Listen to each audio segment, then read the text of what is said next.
ನಮಸ್ಕಾರ, ನೀವು ನೋಡ್ತಾ ಇದ್ದೀರಾ ನಮ್ಮ ವಿಜಯ ನ್ಯೂಸ್. ನಾನು ಶಶಿಕಲಾ. ಜಿಲ್ಲಾ ಚನ್ನದಾಸರ ಸಮಾಜ ವತಿಯಿಂದ 2025ನೇ ಸಾಲಿನಲ್ಲಿ 60% ಹೆಚ್ಚು ಅಂಕಗಳನ್ನು ಪಡೆದ ಸಮಾಜದ ವಿದ್ಯಾರ್ಥಿನಿಯರಿಗೆ ಪ್ರತಿಭಾ ಪುರಸ್ಕಾರ ಮತ್ತು ಸನ್ಮಾನ ಕಾರ್ಯಕ್ರಮ ನಡೆಯಲಿದೆ.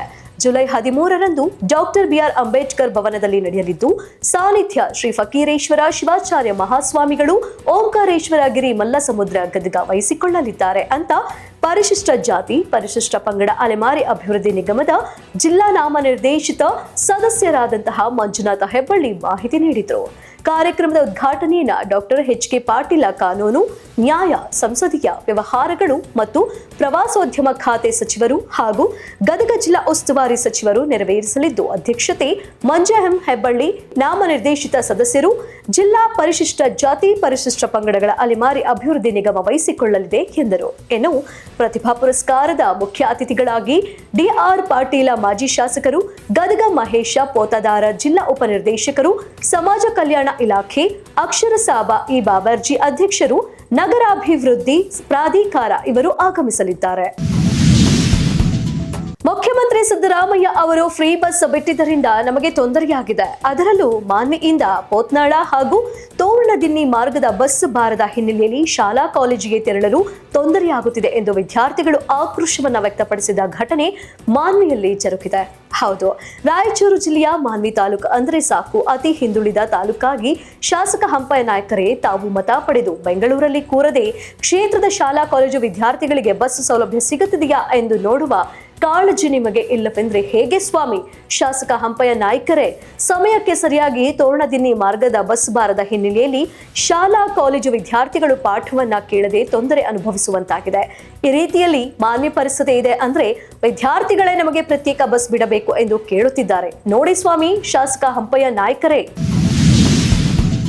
ಮಾನ್ವಿ ಪಟ್ಟಣದ ಇಸ್ಲಾಂ ನಗರದ ಪಾಳು ಬಿದ್ದ ಕಟ್ಟಡದಲ್ಲಿ ರಫಿ ಎಂಬ ದಂಧೆಕೋರ ಮಸಾಲ ಪದಾರ್ಥಕ್ಕೆ ಕೆಮಿಕಲ್ ಮಿಶ್ರಣ ಮಾಡಿ ಅಮಾಯಕರ ಜೀವನ ಜೊತೆ ಚಲಾಟವಾಡಿದ ರಫಿ ವಿರುದ್ಧ ಪ್ರಕರಣ ದಾಖಲಿಸಬೇಕು ಎಂದು ಬಿಜೆಪಿ ಮುಖಂಡರು ಮಾನ್ವಿ ತಹಶೀಲ್ದಾರ್ ಭೀಮರಾಯ್ಗೆ ಮನವಿ ಸಲ್ಲಿಸಿದರು.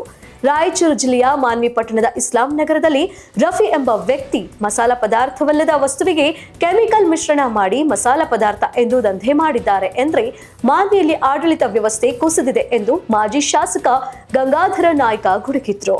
ಅಕ್ರಮ ದಂಧೆಕೋರ ರಫಿ ವಿರುದ್ಧ ಕಾನೂನು ಕ್ರಮ ಜರುಗಿಸಬೇಕು. ಒಂದು ವೇಳೆ ನಿರ್ಲಕ್ಷ್ಯ ತೋರಿದ್ದೇ ಆದಲ್ಲಿ ಯಾರಾದರೂ ಸತ್ರೆ ಇದಕ್ಕೆ ತಹಶೀಲ್ದಾರ್ ಅವರೇ ನೇರ ಹೊಣೆ ಎಂದರು. ಕೂಡಲೇ ಪ್ರಕರಣ ದಾಖಲಿಸಿ ಇಲ್ಲವೇ ಮುತ್ತಿಗೆ ಹಾಕುವ ಕೆಲಸ ಮಾಡುತ್ತೇವೆ ಎಂದರು. ತುರುವೇಕೆರೆ ಅಂಬೇಡ್ಕರ್ ಸೇವಾ ಸಮಿತಿ ತಾಲೂಕು ಶಾಖೆ ಉದ್ಘಾಟನೆ ತಾಲೂಕು ಅಧ್ಯಕ್ಷರಾಗಿ ರಂಗರಾಜ್ ಆಯ್ಕೆಯಾಗಿದ್ದಾರೆ. ತುರುವೇಕೆರೆ ಪಟ್ಟಣದ ಪ್ರವಾಸಿ ಮಂದಿರದಲ್ಲಿ ತಿಪಟೂರು ಅಂಬೇಡ್ಕರ್ ಸೇವಾ ಸಮಿತಿ ತಾಲೂಕು ಅಧ್ಯಕ್ಷರಾದ ಶಿವಕುಮಾರ್ ಮತ್ತಿಘಟ್ಟ, ತಾಲೂಕು ವಿಭಾಗೀಯ ಅಧ್ಯಕ್ಷ ರಾಘವೇಂದ್ರ, ನಗರ ಅಧ್ಯಕ್ಷ ರಮೇಶ್ ಮಾರನಗೆರೆ ಮತ್ತು ನೂತನ ಪದಾಧಿಕಾರಿಗಳ ಉಪಸ್ಥಿತಿಯಲ್ಲಿ ಅಂಬೇಡ್ಕರ್ ಭಾವಚಿತ್ರಕ್ಕೆ ಪುಷ್ಪ ನಮನ ಸಲ್ಲಿಸಿ ತಾಲೂಕಿನ ಶಾಖೆಯನ್ನು ಉದ್ಘಾಟಿಸಿದರು. ಇದೇ ವೇಳೆ ತುರುವೇಕೆರೆ ತಾಲೂಕು ಅಂಬೇಡ್ಕರ್ ಸೇವಾ ಸಮಿತಿ ಅಧ್ಯಕ್ಷರನ್ನಾಗಿ ರಂಗರಾಜ್ ಅವರನ್ನ ಆಯ್ಕೆ ಮಾಡಲಾಯಿತು.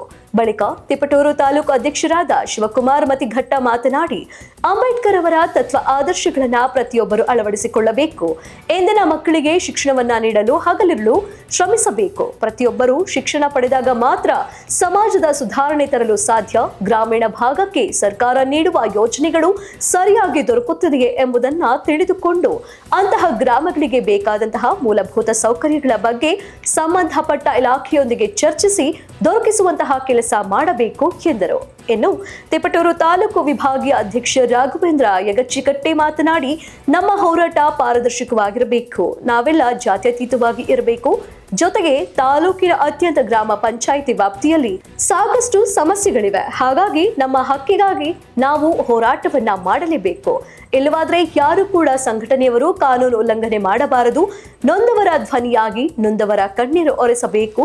ಯಾವುದೇ ಹೋರಾಟಕ್ಕೆ ಮುಂದಾದ್ರೆ ವಿವರವಾಗಿ ಸಂಬಂಧಪಟ್ಟ ದಾಖಲಾತಿಯನ್ನ ಪಡೆದು ನೇರವಾಗಿ ಹೋರಾಟ ಮಾಡಿ, ನಿಮ್ಮೊಂದಿಗೆ ನಾವಿರುತ್ತೇವೆ. ತಾಲೂಕು ಸಂಘಟನೆ ತಾಲೂಕಿನಲ್ಲಿ ದಲಿತರ ಮೇಲೆ ಆಗುತ್ತಿರುವ ದೌರ್ಜನ್ಯದ ವಿರುದ್ಧ ಉಗ್ರವಾದ ಹೋರಾಟಕ್ಕೆ ನಿಂತು ನ್ಯಾಯ ಸಿಗುವಲ್ಲಿ ಯಶಸ್ವಿಯಾಗಬೇಕು. ಕೇವಲ ಕಾಟಾಚಾರಕ್ಕೆ ಅಥವಾ ಸಂಘಟನೆಯ ಐಡಿ ಕಾರ್ಡ್ಗಳಿಗೆ ಆಸೆ ಬಿದ್ದು ಕ್ಷಣಕ್ಕೆ ಮಾತ್ರ ಸಂಘಟನೆಗೆ ಸೇರುವ ಯೋಚನೆ ಎಂದಿಗೂ ಮಾಡಬಾರದು. ಈಗಾಗಲೇ ನಮ್ಮ ಅಂಬೇಡ್ಕರ್ ಸೇವಾ ಸಮಿತಿಯ ರಾಜ್ಯಾಧ್ಯಕ್ಷರಾದ ಸಂದೇಶ್ ರವರ ಹೋರಾಟಗಳು ಪಾರದರ್ಶಕವಾಗಿರುವುದರಿಂದ ಯಾವುದೇ ಗೊಂದಲ ಬೇಡ.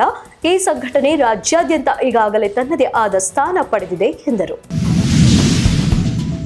ಯಾದವ ಮುಖಂಡ ಕೃಷ್ಣಸ್ವಾಮಿರವರ 48ನೇ ಹುಟ್ಟುಹಬ್ಬ ಆಚರಣೆ. ತುರುವೇಕೆರೆ ಪಟ್ಟಣದ ಪ್ರವಾಸಿ ಮಂದಿರದಲ್ಲಿ ಅಲೆಮಾರಿ ಅರೆ ಅಲೆಮಾರಿ ಒಕ್ಕೂಟದ ತಾಲೂಕು ಅಧ್ಯಕ್ಷ ಕೃಷ್ಣಸ್ವಾಮಿ ಅವರ 48ನೇ ವರ್ಷದ ಹುಟ್ಟುಹಬ್ಬವನ್ನ ಪಟ್ಟಣದ ಪ್ರವಾಸಿ ಮಂದಿರದಲ್ಲಿ ಸರಳವಾಗಿ ಆಚರಿಸಲಾಯಿತು. ಇದೇ ವೇಳೆ ಮಾಯಸಂದ್ರ ಹೋಬಳಿ ಬೈತರ ಹೊಸಹಳ್ಳಿ ಪ್ರಾಥಮಿಕ ಕೃಷಿ ಶತ್ತಿನ ಸಹಕಾರ ಸಂಘದ ಉಪಾಧ್ಯಕ್ಷರಾದ ರಾಜಶೇಖರ ಅವರು ಕೃಷ್ಣಸ್ವಾಮಿ ಅವರಿಗೆ ಶಾಲು ಹೊದಿಸಿ ಸನ್ಮಾನಿಸಿ ಕೇಕ್ ತಿನ್ನಿಸಿ ಹುಟ್ಟುಹಬ್ಬ ಶುಭಾಶಯವನ್ನ ಕೋರಿದ್ರು. ಇದೇ ಸಂದರ್ಭದಲ್ಲಿ ಮಾಚಿನಹಳ್ಳಿ ಸತೀಶ್ ಮೂರ್ತಿ, ಸಾದರಹಳ್ಳಿ ಸ್ವಾಮೀಜಿ, ಕುಮಾರ್ ತಾಳರಕೆರೆ ಶಂಕರ್, ಕಾಂಗ್ರೆಸ್ ಮುಖಂಡರ ಪ್ರಕಾಶ್ ಉಪಸ್ಥಿತರಿದ್ದರು.